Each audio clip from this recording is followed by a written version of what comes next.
오늘도 여러분들에게 배움이 되는 이야기를 전하고자 합니다. 혹시 여러분께서는 가족 앞에서 아프다는 말을 편하게 하고 계신가요? 아니면 괜찮다는 말부터 먼저 꺼내고 계신가요? 저는 72년을 살아오면서 늘 괜찮은 사람이었습니다. 남편을 먼저 보낸 뒤 두 아이를 혼자 키우며 단 한 번도 힘들다는 말을 입 밖에 낸 적이 없었습니다. 그게 엄마의 역할이라고 믿었고, 그렇게 사는 것이 당연하다고 생각했습니다. 그런데 지난해 가을, 병원 상담실 의자에 앉아있던 그 순간, 저는 제 인생에서 가장 쓸쓸한 깨달음을 얻었습니다. 나는 보호자가 아니라 관리 대상이 되어 있었다는 것을요.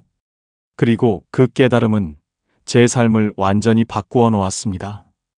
오늘은 제가 뒤늦게 배운 한 가지 진실을 여러분께 들려드리려 합니다. 왜 저는 자식 앞에서 늘 괜찮다고 말했는지, 그리고 수술 동의서 앞에서야 비로소 무엇을 깨달았는지 말입니다. 이 이야기를 끝까지 들으시면 여러분도 저처럼 뒤늦게나마 중요한 것을 발견하실 수 있을 겁니다. 그럼 지금부터 그날의 이야기를 들려드리겠습니다. 병원 상담실은 따뜻했습니다. 창밖으로는 가을 햇살이 부드럽게 들어오고 있었고, 공기청정기 소리만이 조용히 방 안을 채우고 있었습니다. 건강검진 결과를 받아든 지 사흘째 되는 날이었습니다. 담당 의사 선생님은 차분한 목소리로 말씀하셨습니다. 자궁근종이 생각보다 많이 커져서 수술이 필요하다고요. 크게 걱정할 건 아니지만 미루면 안 된다고 하셨습니다. 전신 마취가 필요하고 입원 기간은 일주일 정도 될 거라고 했습니다. 그 순간 제 옆에 앉아있던 큰아들은 회사 메일함을 열어보고 있었습니다. 딸아이는 휴대폰 달력을 스크롤하며 무언가를 확인하고 있었습니다. 둘 다 의사 선생님 말씀을 듣고는 있었지만 그들의 시선은 제게 향해 있지 않았습니다. 아들이 먼저 입을 열었습니다. 엄마, 입원은 최대한 짧게 해야 될 것 같은데요. 이번 달 말에 프로젝트 마감이라서 제가 병원에 자주 못 올 수도 있어요. 딸아이가 고개를 끄덕였습니다. 맞아요. 저도 지금 둘째 방학 기간이라 시간 내기가 좀 그래요. 엄마, 회복 기간은 얼마나 걸려요? 한 달 안에는 괜찮아지시죠? 의사 선생님이 설명을 이어갔습니다. 수술 자체는 어렵지 않지만 회복 기간 동안 무리하면 안 된다고, 특히 첫 한 달은 조심해야 한다고 말씀하셨습니다. 아들과 딸은 서로 눈빛을 교환했습니다. 그리고 거의 동시에 한숨을 쉬었습니다. 그들은 걱정하고 있었습니다. 분명히 걱정하고 있었습니다. 하지만 그 걱정의 대상은 제 몸이 아니었습니다. 자신들의 일정이었습니다. 아무도 제게 묻지 않았습니다. 무섭지 않으냐고, 불안하지 않으냐고, 혼자 감당할 수 있겠느냐고. 대신 그들은 물었습니다. 입원 기간을 줄일 수 없느냐고, 회복이 빨리 되는 방법은 없느냐고, 일정을 조율할 수 있느냐고 말입니다. 그 순간 저는 깨달았습니다. 제가 아프다는 사실이 그들에게는 해결해야 할 문제였다는 것을요. 제 통증이나 두려움이 아니라 그들의 스케줄에 생긴 변수였다는 것을 말입니다. 상담을 마치고 병원을 나서는 길, 아들은 회사로 돌아가야 한다며 먼저 택시를 잡았습니다. 딸아이는 아이 방학 캠프 픽업 시간이라며 서둘러 지하철역으로 향했습니다. 저는 혼자 버스 정류장에 서서 그들의 뒷모습을 바라봤습니다. 그날 밤 잠을 이룰 수 없었습니다. 천장을 바라보며 생각했습니다. 언제부터 나는 보호자가 아니라 보호받아야 할 대상이 되었을까? 아니, 보호받는 것도 아니었습니다. 그저 관리되어야 할 일정표의 한 항목이 되어 있었습니다. 여러분은 어떠십니까? 몸이 아프다고 말했을 때 누군가 여러분의 얼굴부터 살펴본 적이 있으신가요? 아니면 저처럼 언제쯤 나아지실 거예요? 라는 질문을 먼저 받으셨나요? 한국보건사회연구원이 65세 이상 노년층을 대상으로 조사한 결과 가장 두려워하는 것이 무엇이냐는 질문에 질병보다 높은 비율로 나온 답이 있었습니다. 바로 의지할 사람이 없다는 것이었습니다. 아프다는 사실 자체보다 아플 때 곁에 있어줄 사람이 없다는 두려움이 더 컸던 겁니다. 그날 밤 저는 처음으로 생각했습니다. 내가 평생 괜찮다고 말해온 것이 과연 옳았을까? 내가 늘 강한 엄마로 남으려 했던 것이 정말 가족을 위한 일이었을까? 그리고 그 질문은 제 인생을 송두리째 바꾸어 놓았습니다. 저는 48세에 남편을 먼저 보냈습니다. 심근경색이었습니다. 아침에 출근하면서 저녁에 보자던 사람이 그대로 돌아오지 못했습니다. 그때 큰아들이 고등학교 2학년, 딸이 중학교 1학년이었습니다. 장례를 치르고 49제를 지내던 날 밤, 아이들이 잠든 뒤 혼자 거실에 앉아 있었습니다. 앞으로 어떻게 살아야 할지 막막했습니다. 하지만 울 시간도 없었습니다. 아침이 되면 아이들 아침밥을 차려야 했고, 도시락을 싸야 했고, 등교 준비를 챙겨야 했습니다. 그날부터 제 입버릇이 되어버린 말이 있습니다. 엄마는 괜찮아? 아들이 물었습니다. 엄마 힘들지? 저는 대답했습니다. 엄마는 괜찮아. 너나 공부 열심히 해. 딸아이가 조용히 말했습니다. 엄마, 우리 괜찮을까? 저는 웃으며 대답했습니다. 엄마는 괜찮아. 걱정 마. 다 잘 될 거야. 남편이 다니던 회사에서 퇴직금과 보험금이 나왔지만 두 아이를 대학까지 보내기에는 빠듯했습니다. 저는 낮에는 식당에서 일했고 저녁에는 아파트 단지 청소 일을 했습니다. 밤늦게 집에 돌아와 샤워를 하고 나면 온몸이 쑤셨지만 아이들 앞에서는 내색하지 않았습니다. 엄마 피곤하지 않아? 아들이 물으면 저는 고개를 저었습니다. 엄마는 괜찮아. 엄마는 일하는 게 좋아. 엄마 아픈 데 없어? 딸이 물으면 저는 웃었습니다. 엄마는 괜찮아. 엄마는 원래 튼튼해. 그렇게 25년을 살았습니다. 아들은 대학을 졸업하고 중견기업에 취직했습니다. 딸은 결혼해서 두 아이를 낳았습니다. 저는 65세에 일을 그만두고 작은 투룸 빌라로 이사했습니다. 아이들에게 짐이 되고 싶지 않았습니다. 그리고 68세가 되던 해 건강검진에서 자궁근종 진단을 받았습니다. 처음에는 작았습니다. 의사 선생님도 당장 수술할 필요는 없다고 하셨습니다. 하지만 1년 사이 크기가 2배로 커졌고 결국 수술이 필요하다는 말을 들었습니다. 아이들에게 전화했을 때도 저는 습관처럼 말했습니다. 크게 걱정할 건 아니래. 엄마는 괜찮아. 하지만 그날 밤 병원에서 돌아와 혼자 누워있을 때 처음으로 생각했습니다. 정말 괜찮은 걸까? 아니, 괜찮다는 게 대체 무슨 의미일까? 저는 평생 괜찮다고 말해왔지만 정작 제가 괜찮은지 스스로에게 물어본 적이 없었습니다. 아이들이 괜찮기를 바라며 살았지 제가 괜찮은지는 중요하지 않았습니다. 여러분은 언제 마지막으로 스스로에게 물어보셨습니까? 나는 정말 괜찮은가? 라고요. 아니면 저처럼 다른 사람이 괜찮기를 바라며 자신의 상태는 확인하지 않고 살아오셨나요? 심리학에서는 이것을 역할 고정화라고 부릅니다. 자기 희생이 반복되면 주변 사람들은 그것을 그 사람의 성격이나 본성으로 착각하게 됩니다. 그리고 당사자 본인도 그 역할에서 벗어나는 것을 두려워하게 됩니다. 괜찮은 엄마가 아니면 나는 누구인가? 라는 질문 앞에서 멈춰 서게 되는 겁니다. 저는 그날 밤 처음으로 깨달았습니다. 나는 괜찮은 엄마가 아니라 그저 괜찮다고 말하는 엄마였다는 것을요. 큰아들 민수는 착한 아이였습니다. 아버지가 돌아가신 후 누구보다 빨리 어른이 되어야 했던 아이였습니다. 고등학생 때부터 아르바이트를 해서 용돈을 벌었고 대학 등록금도 절반은 장학금으로 절반은 학자금 대출로 해결했습니다. 졸업 후 회사에 취직하고 나서는 매달 생활비를 보내왔습니다.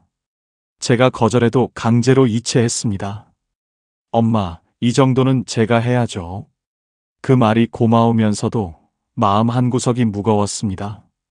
아들에게 저는 도와주어야 할 의무였던 겁니다. 민수는 현실적인 아이였습니다. 감정보다는 해결책을 먼저 생각했습니다. 제가 무릎이 아프다고 하면 병원 가보세요라고 말했고, 외롭다고 하면 복지관 프로그램 신청해보세요라고 답했습니다. 틀린 말은 아니었습니다. 하지만 때로는 해결책이 아니라 그냥 들어주는 것만으로도 충분할 때가 있었습니다. 딸 소연이는 다른 타입이었습니다. 감정적이고 의존적이었습니다. 결혼 후에도 자주 전화를 걸어왔습니다. 육아가 힘들다고, 남편과 다퉜다고, 시댁에서 스트레스를 받는다고 하소연했습니다.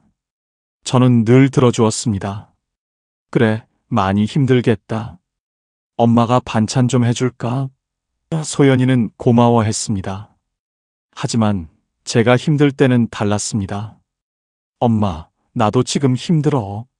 조금만 참아줘. 그렇게 말하곤 했습니다. 소연이에게 저는 의지할 수 있는 안전망이었습니다. 자신이 힘들 때 기댈 수 있는 사람, 언제든 받아줄 사람이었습니다. 그래서 제가 힘들다고 하면 당황했습니다. 엄마는 늘 받아주는 사람이지 받아야 하는 사람이 아니었으니까요. 민수와 소연이는 서로 달랐지만 한 가지는 같았습니다. 둘 다 저를 엄마로만 봤다는 겁니다. 고통을 느끼는 한 사람의 여성이 아니라 엄마라는 역할로만 인식했습니다. 저도 마찬가지였습니다. 저는 제 이름으로 살지 않았습니다. 민수 엄마, 소연이 엄마로 살았습니다. 친구들도 저를 그렇게 불렀고 이웃들도 그렇게 불렀습니다. 언제부턴가 제 이름은 사라지고 엄마라는 호칭만 남았습니다. 병원에서 진료를 받을 때도 마찬가지였습니다. 보호자분 성함이 어떻게 되세요? 간호사가 물으면 저는 대답했습니다. 박민수 어머니입니다. 제 이름이 아니라 아들 이름으로 저를 소개했습니다. 여러분은 가족 안에서 어떻게 불리고 계십니까? 이름으로 불리십니까? 아니면 역할으로 불리십니까? 그리고 스스로는 어떻게 자신을 소개하고 계십니까? 가족 심리학자들은 말합니다. 가족은 가장 가까운 관계이지만 때로는 가장 쉽게 개인을 지우는 집단이기도 하다고요. 엄마, 아빠, 할머니, 할아버지라는 역할이 너무 강해지면 그 사람 본연의 모습은 흐려집니다. 저는 25년 동안 엄마로만 살았습니다. 그리고 그것이 당연하다고 생각했습니다. 하지만 수술 날짜를 정해야 하는 그 순간 처음으로 의문이 들었습니다. 나는 정말 엄마일 뿐일까라고요.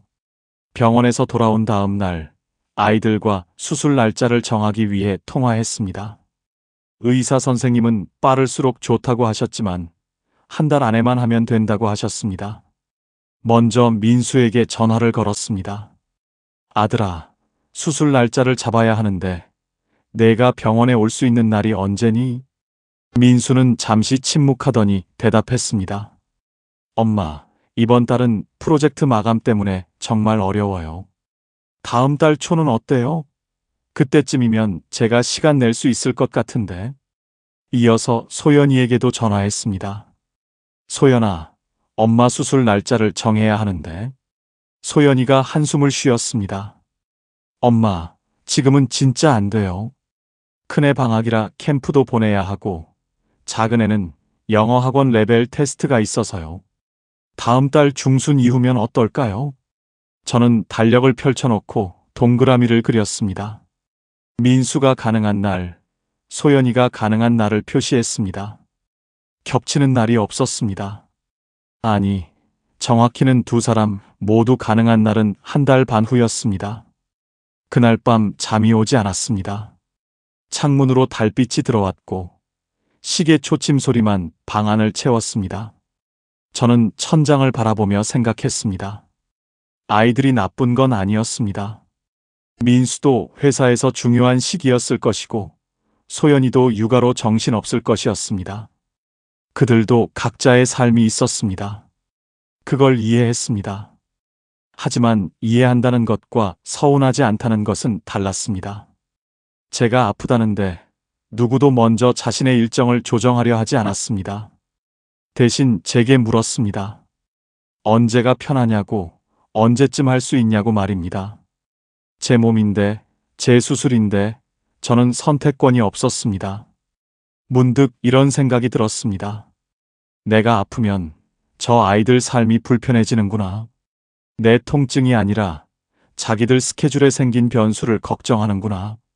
여러분은 이런 순간을 경험해 보신 적 있으십니까? 가족에게 도움을 요청했는데 그들이 걱정한 것은 여러분의 고통이 아니라 자신들의 불편함이었던 순간 말입니다. 다음 날 아침, 저는 혼자 병원에 전화를 걸었습니다. 2주 후 목요일로 수술 날짜를 잡아주세요. 간호사가 물었습니다. 보호자분과 상의는 하셨어요? 저는 대답했습니다. 네, 했습니다.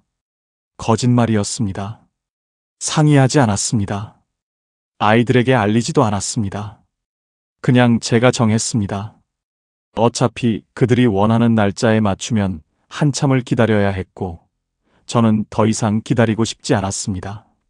수술 날짜를 정하고 나서 아이들에게 문자를 보냈습니다. 2주 후 목요일에 수술하기로 했어. 입원은 일주일 정도 될 것 같아. 민수에게서 전화가 왔습니다. 엄마, 왜 상의도 없이 날짜를 정하셨어요? 그날은 제가 회의가 있는데. 소연이도 전화했습니다. 엄마, 그날은 제가 정말 안 돼요.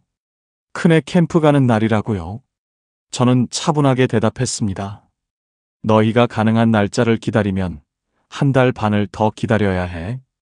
엄마는 그렇게 오래 기다리고 싶지 않아. 그럼 저희는 어떻게 해요? 소연이가 물었습니다. 그 순간 저는 깨달았습니다. 이 질문의 의미를요. 소연이는 제가 어떻게 할 건지를 물은 게 아니었습니다. 자기는 어떻게 해야 하냐고, 자기 일정은 어떻게 조정해야 하냐고 물은 겁니다. 저는 처음으로 이렇게 대답했습니다. 각자 알아서 해. 엄마는 엄마 몸부터 챙길게.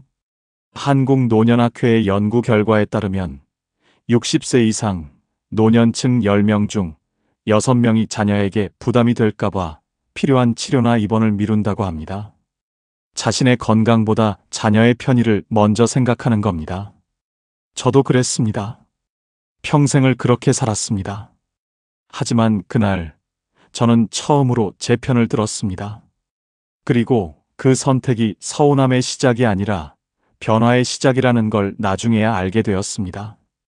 수술 일주일 전 복지관 노래 교실에 갔습니다. 오랜만에 다시 나가본 프로그램이었습니다. 그곳에서 오랜 친구 정희를 만났습니다. 정희는 저보다 2살 많았습니다. 남편과 사별한 것도 비슷했고 자식 키우며 고생한 것도 비슷했습니다. 그런데 정희는 최근 무릎 인공관절 수술을 받았다고 했습니다. 쉬는 시간에 복지관 옥상 정원에서 정희와 함께 벤치에 앉았습니다. 가을 햇살이 따스했고 바람이 부드럽게 불어왔습니다. 많이 아팠어? 제가 물었습니다. 정희가 고개를 끄덕였습니다. 수술 자체보다 애들 눈치 보는 게 더 힘들더라. 저는 귀를 기울였습니다. 정희가 이어서 말했습니다. 처음에 수술 날짜 잡을 때 말이야. 큰애가 그러더라고. 엄마 입원하면 아빠 밥은 누가 차려주냐고. 작은애는 자기 애들 봐줄 사람이 없는데 어떡하냐고 하고. 정희는 쓴웃음을 지었습니다. 그래서 난 혼자 입원했어. 수술 당일도 혼자 갔고 회복하는 동안도 혼자였어. 간호사들이 신기해하더라고. 요즘 어르신들은 다 보호자 대동하시는데 혼자 오셨다고. 많이 외롭지 않았어? 제가 물었습니다. 정희는 고개를 저었습니다. 처음엔 서운했지. 근데 있잖아. 그게 오히려 좋더라고. 눈치 안 봐도 되니까. 그리고 정희는 제게 이렇게 말했습니다. 그래서 수술하고 나서 제일 먼저 한 게 뭔 줄 아니? 내 이름으로 적금 하나 만든 거야. 매달 30만 원씩. 많은 돈은 아니지만 그게 내 돈이야. 누구 엄마 돈도 아니고 할머니 돈도 아니고 정희 돈. 정희가 저를 똑바로 바라보며 물었습니다. 선영아, 너 아직도 내 인생을 공동 명의로 쓰고 있니? 그 말이 가슴을 쳤습니다. 마치 누군가 제 속마음을 정확히 읽어낸 것 같았습니다. 저는 지금껏 제 인생을 공동 소유로 생각하며 살았습니다. 아이들의 필요가 곧 제 필요였고, 아이들의 계획이 곧 제 계획이었습니다. 제 통장도, 제 시간도, 제 건강도 모두 공동 명의였습니다. 정희가 덧붙였습니다. 나도 평생 그렇게 살았어. 근데 말이야, 무릎이 아파서 계단도 못 올라가게 됐을 때 깨달았어. 내가 쓰러지면 아무도 날 안 챙긴다는 거. 다들 불편해할 뿐이지. 복지관을 나서며 정희가 마지막으로 한 말이 계속 귓가에 맴돌았습니다. 선영아, 내가 내 편을 안 들면 아무도 안 들어줘. 자식들은 내가 강할 때만 기대. 약해지면 짐이라고 생각해. 여러분은 혹시 여러분 인생을 아직도 공동 소유로 쓰고 계신 건 아닙니까? 여러분 이름으로 된 통장이 있으십니까? 여러분 이름으로 된 계획이 있으십니까? 조선시대 실학자 정약용은 이런 말을 남겼습니다. 은혜가 지나치면 도리가 흐려진다. 부모가 자식에게 베푸는 것이 지나치면 오히려 자식은 그것을 당연하게 여기고 부모는 자신을 잃어버린다는 뜻입니다. 저는 정희와 헤어진 후 집으로 돌아오는 버스 안에서 계속 생각했습니다. 나는 언제까지 공동 명의로 살 것인가? 나는 언제쯤 내 이름으로 된 인생을 살 수 있을까 하고요. 그날 밤 잠을 이룰 수 없었습니다. 창밖으로 가로등 불빛이 희미하게 들어왔고 옆집에서는 텔레비전 소리가 작게 들려왔습니다. 저는 침대에 누워 천장을 바라보며 제 인생을 되짚어 봤습니다. 48년을 남편과 함께 살았고 25년을 혼자 살았습니다. 그런데 혼자 산 25년 동안 정작 혼자만의 시간은 없었습니다. 늘 누군가를 위해 누군가를 생각하며 살았습니다. 아들이 대학에 들어갈 때는 등록금을 걱정했고 취직할 때는 면접 준비를 도왔습니다. 딸이 결혼할 때는 예단을 마련했고 손주가 태어났을 때는 산후조리를 도왔습니다. 제 삶이 아니라 그들의 삶을 사는 것 같았습니다. 그런데 문득 이런 생각이 들었습니다. 나는 왜 이렇게 살았을까? 사랑해서였을까? 아니면 두려워서였을까? 필요 없는 사람이 될까봐 두려웠던 건 아닐까? 엄마 역할을 내려놓으면 나는 아무것도 아닌 사람이 될까봐 무서웠던 건 아닐까? 그래서 계속 베풀고, 계속 도와주고, 계속 필요한 사람으로 남으려 했던 건 아닐까? 저는 좋은 엄마가 되고 싶었습니다.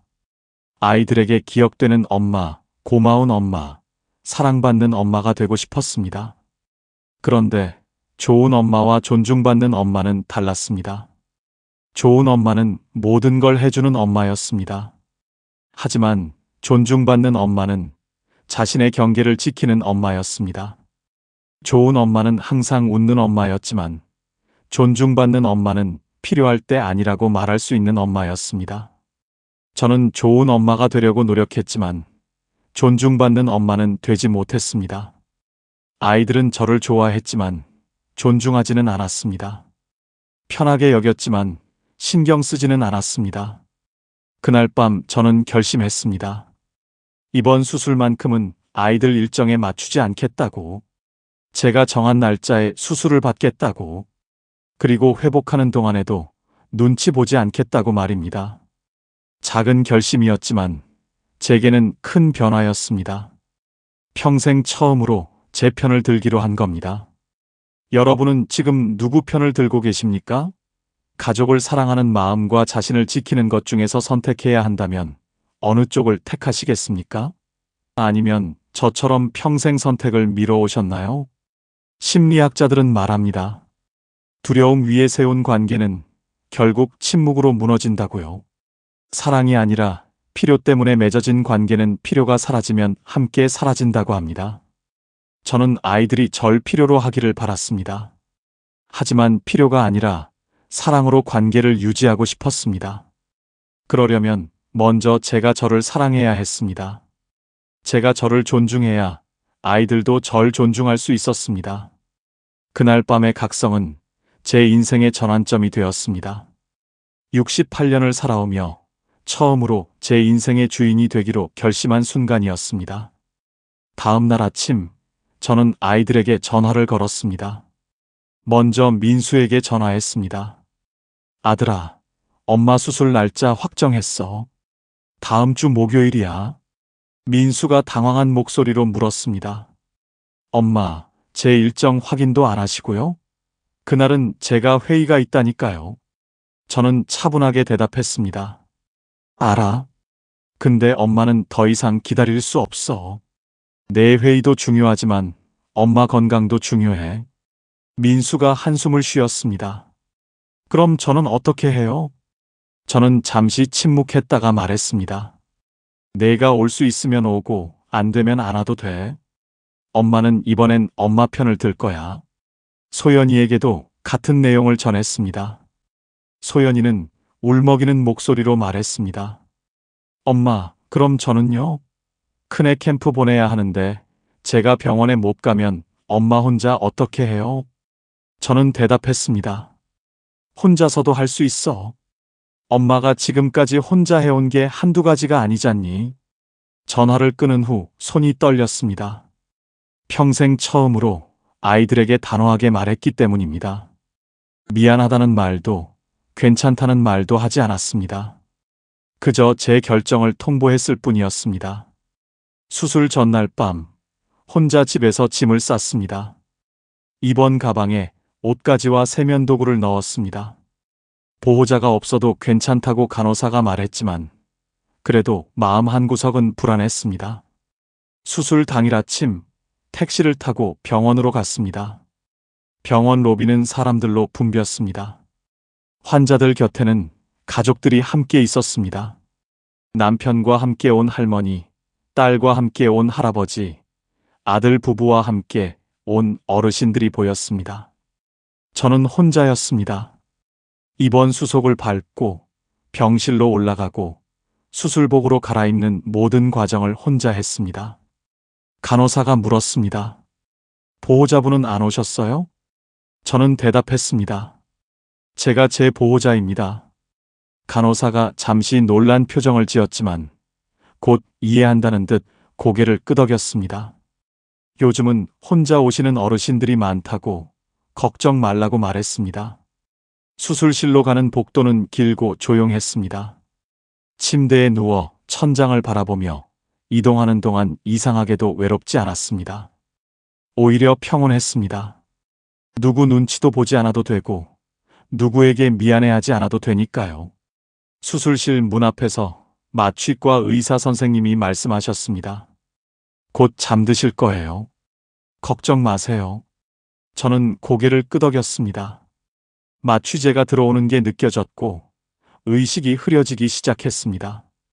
잠들기 직전 마지막으로 든 생각은 이것이었습니다. 나는 지금 혼자지만 온전히 나 자신이다. 여러분은 마지막으로 스스로를 지켜본 적이 언제입니까? 누군가에게 기대지 않고 누군가의 허락을 구하지 않고 오롯이 혼자 힘으로 해낸 일이 있으십니까? 최근 통계에 따르면 60세 이상 여성 노년층의 1인 입원과 수술 비율이 해마다 증가하고 있다고 합니다. 가족 구조가 변하고 있고 혼자 감당해야 하는 어르신들이 늘어나고 있다는 뜻입니다. 하지만 저는 그날 깨달았습니다. 혼자라는 것이 꼭 외로운 것만은 아니라는 걸요. 때로는 혼자일 때 비로소 온전한 나 자신이 될 수 있다는 것을 말입니다. 수술은 성공적이었습니다. 일주일간 입원하는 동안 민수가 1번, 소연이가 2번 병문안을 왔습니다. 예전 같았으면 미안하다고 했을 겁니다. 오느라 힘들었을 거라고, 바쁠 텐데 고맙다고 말했을 겁니다. 하지만 저는 그러지 않았습니다. 그저 왔구나 하고 반갑게 맞이했을 뿐입니다. 미안해하지 않았고 고마워하지도 않았습니다. 당연한 일이니까요. 퇴원 후 2주일쯤 지났을 때 소연이에게서 전화가 왔습니다. 엄마, 이번 주말에 아이들 좀 봐주실 수 있어요? 남편이랑 오랜만에 영화 보러 가려고요. 예전 같았으면 바로 대답했을 겁니다. 그래, 언제든지 데려와. 하지만 저는 잠시 생각한 후 대답했습니다. 소연아, 이번 주는 어려울 것 같아. 엄마 아직 회복 중이거든. 엄마, 벌써 2주일 지났잖아요. 괜찮으시잖아요. 저는 차분하게 말했습니다. 괜찮은 것처럼 보여도 아직은 무리하면 안 돼. 다음 달부터는 가능할 거야. 소연이가 잠시 말이 없더니 네, 알겠어요 하고 전화를 끊었습니다. 목소리에 서운함이 묻어났지만 저는 흔들리지 않았습니다. 민수에게서도 연락이 왔습니다. 회사 근처로 이사를 가려는데 전세자금 대출 보증을 서달라는 내용이었습니다. 예전 같았으면 알아보겠다고 했을 겁니다. 아들을 위해서라면 뭐든 해줬을 겁니다. 하지만 저는 이렇게 대답했습니다. 아들아, 엄마는 조언만 하겠다. 보증은 내 책임으로 해결해. 엄마가 도와줄 수 있는 건 정보뿐이야. 민수가 놀란 듯 물었습니다. 엄마, 왜 그러세요? 전에는 다 해주셨잖아요. 저는 말했습니다. 전에는 전이고 지금은 지금이야. 엄마도 엄마 노후를 준비해야 해. 전화를 끊고 나서 손이 떨렸습니다. 하지만 후회하지 않았습니다. 아이들에게 아니라고 말하는 것이 이렇게 어려운 일인지 처음 알았습니다. 동시에 이렇게 후련할 수도 있다는 것도 깨달았습니다. 퇴원한 지 한 달쯤 되었을 때 은행에 갔습니다. 창구 직원에게 말했습니다. 적금 하나 만들고 싶은데요. 얼마로 하시겠어요? 매달 30만 원씩요. 직원이 서류를 작성하며 물었습니다. 목적이 어떻게 되세요? 저는 잠시 생각했습니다. 여행 자금이라고 할까? 생활비 보탬이라고 할까?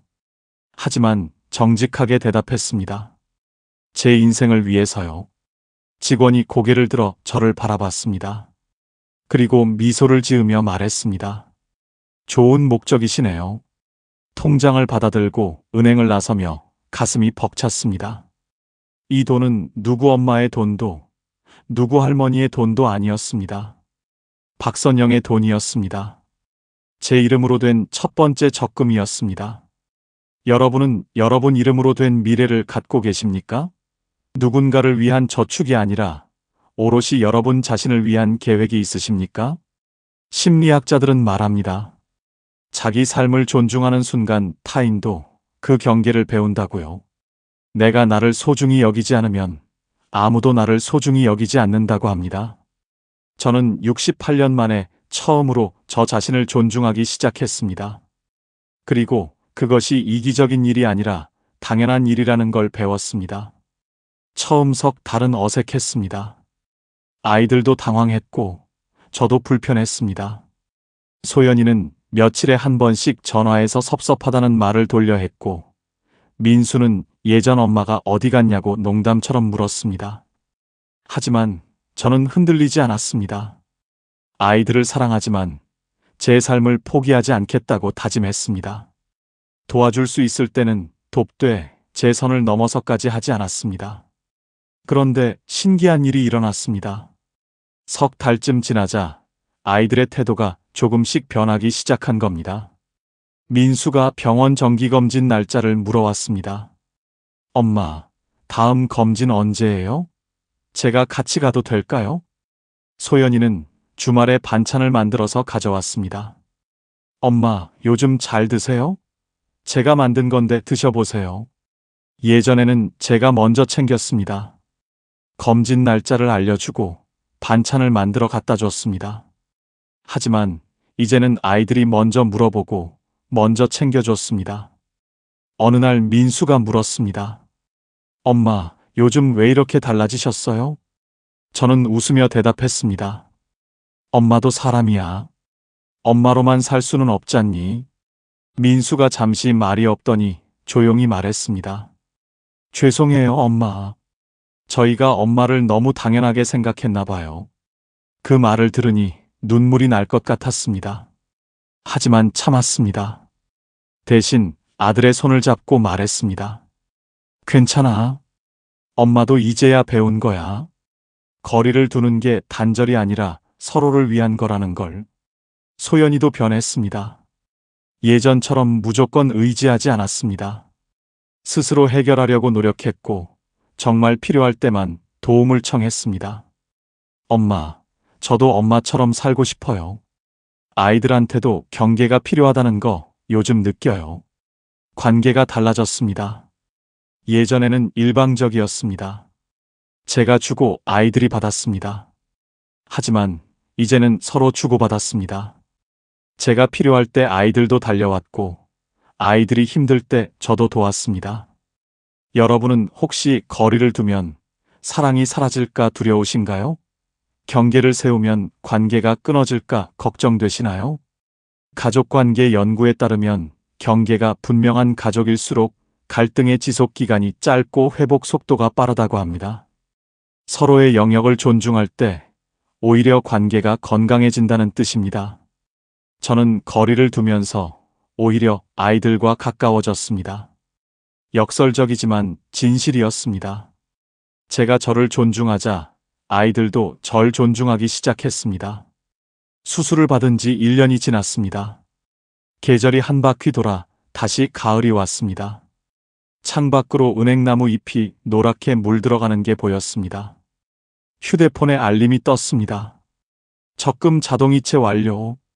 매달 30만 원씩 1년 동안 모은 돈이 360만 원이 되었습니다. 많은 돈은 아니었습니다. 하지만 그 돈은 특별했습니다. 누구를 위한 돈도 아니었습니다. 아들 결혼 자금도, 딸 생활비 보탬도, 손주 용돈도 아니었습니다. 오롯이 제 돈이었습니다. 박선영의 돈이었습니다. 저는 통장을 한참 바라봤습니다. 그리고 생각했습니다. 이 돈으로 무얼 할까? 여행을 갈까? 새 옷을 살까? 아니면 계속 모을까? 그런데 무엇을 하든 상관없었습니다. 중요한 건 선택권이 제게 있다는 것이었습니다. 누구의 허락도, 누구의 눈치도 필요 없었습니다. 제가 결정하고 제가 책임지면 되는 일이었습니다. 복지관에서 정희를 다시 만났습니다. 정희는 저를 보더니 환하게 웃었습니다. 선영아, 얼굴이 밝아졌네. 뭔 좋은 일 있어? 저는 웃으며 대답했습니다. 좋은 일이라기보다는 제가 달라진 것 같아. 정희가 고개를 끄덕였습니다. 그래, 네 눈빛이 달라졌어. 전에는 항상 미안해하는 눈빛이었는데 이제는 당당해 보여. 우리는 복지관 카페에 앉아 차를 마시며 이야기를 나눴습니다. 저는 지난 1년의 변화를 정희에게 들려줬습니다. 수술 이후 달라진 것들, 아이들과의 관계, 그리고 제 이름으로 만든 적금 이야기까지 말입니다. 정희가 제 손을 잡으며 말했습니다. 잘했어, 선영아. 이제야 내 인생을 사는구나. 그 말을 듣는 순간 가슴이 뭉클했습니다. 맞았습니다. 저는 이제야 제 인생을 살기 시작했습니다. 68년을 살았지만 진짜 제 삶은 이제부터였습니다. 집으로 돌아오는 길, 버스 창밖으로 보이는 풍경이 새로웠습니다. 똑같은 길인데 다르게 보였습니다. 가을 햇살이 따스했고 거리를 걷는 사람들이 행복해 보였습니다. 저는 이제 자식에게 미안해하지 않습니다. 제가 아프다고 해서 미안할 일이 아니니까요. 도움을 요청하는 것도 거절하는 것도 당연한 권리니까요. 저는 이제 자식의 보호자가 아니라 제 인생의 보호자입니다. 그들의 삶을 책임지는 사람이 아니라 제 삶을 책임지는 사람입니다. 그날 밤 침대에 누워 천장을 바라보며 생각했습니다. 만약 1년 전으로 돌아간다면 똑같은 선택을 할까? 대답은 분명했습니다. 그렇다고요. 아니, 더 일찍 이 선택을 했어야 했다고 생각했습니다. 40대에, 50대에, 60대 초반의 말입니다. 하지만 늦었다고 생각할 때가 가장 빠른 때라고 하지 않습니까? 여러분은 지금 누구의 엄마가 아니라 여러분 이름으로 살고 계십니까? 여러분의 선택권을 갖고 계십니까? 여러분 스스로를 존중하고 계십니까? 나이는 숫자일 뿐입니다. 60이든 70이든 80이든 변화를 시작하기에 늦은 때는 없습니다. 중요한 건 지금 이 순간 선택하는 것입니다. 존엄은 타인이 주는 것이 아닙니다. 스스로 선언하는 것입니다. 제가 저를 존중할 때 비로소 다른 사람도 절 존중합니다. 제가 제 삶의 주인이 될 때 비로소 진정한 자유를 얻습니다. 저는 수술 동의서 앞에서야 이 진실을 배웠습니다. 뒤늦게 배운 이야기입니다. 하지만 배우지 않은 것보다는 낫습니다.